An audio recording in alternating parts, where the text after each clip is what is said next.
Group analysis speech of 12 angry men.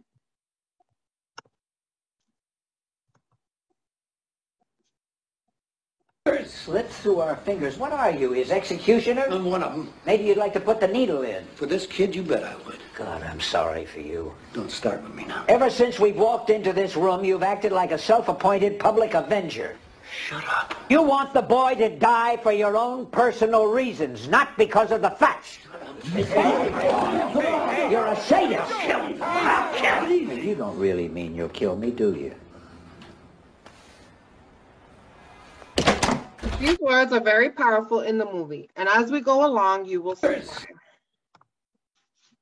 Now that I showed you this powerful clip, let me describe to you the significant roles a few of these men played. Here we have task-oriented roles, with the initiator being jury number 8. Juror number 8 presents different scenarios and procedures to the jury team to see his point of view. Here is a way how he did just that. Now, let's say this is the old man's bed. First, I'm going to pace off 12 feet. That's the length of the bedroom. You're crazy. You can't recreate a thing like that. I'll give it a chance. Okay, you want to do me a favor? Could you hand me that chair? Put it right here. This is the bedroom door. That hallway was what? It was 43 feet. Because of how he demonstrated his role, he was able to constructively steer the other men to agree with him on a not guilty verdict. Here we have another task-oriented role, the evaluator, juror number 11. He engaged with the other men by giving his input and listening to what others had to say. He made strong points despite what a few of the other men might have thought.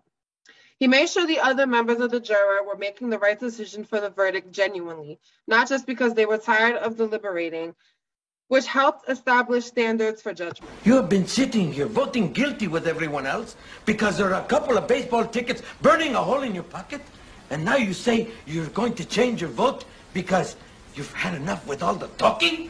Listen, buddy, You cannot do this. You cannot play like this with a man's life. Here we have maintenance rules. Juror number 1 was the gatekeeper.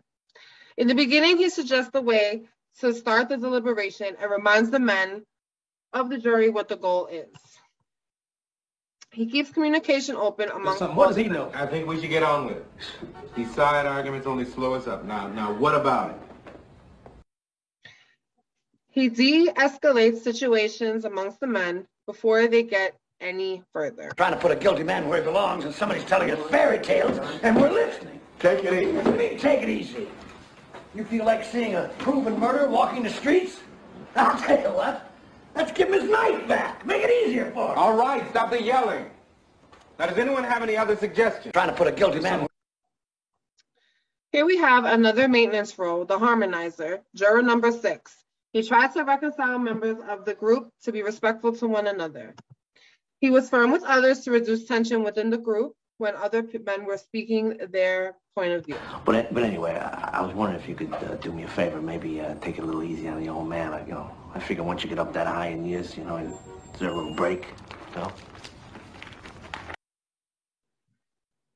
Keep coming up with these bright sayings. Why don't you send one to the Reader's Digest? They pay $50. What do you keep talking to him like that for? A guy who talks like that to an old man ought to get stepped on, know what I mean? You ought to have a little respect. Keep coming up. Here we have self-serving roles with self-confessor played by juror number 3. He becomes defensive with the other members of the jury and grows more frustrated as more men change their verdict to not guilty. He said it to his own father. I don't care what kind of a man that was. It was his father. He goes on to express just how much he wants the boy to go to prison. When juror number 8 makes him aware how terribly he was behaving toward the boy, it becomes evident that he was relating the situation to his own son. Feel the knife going in.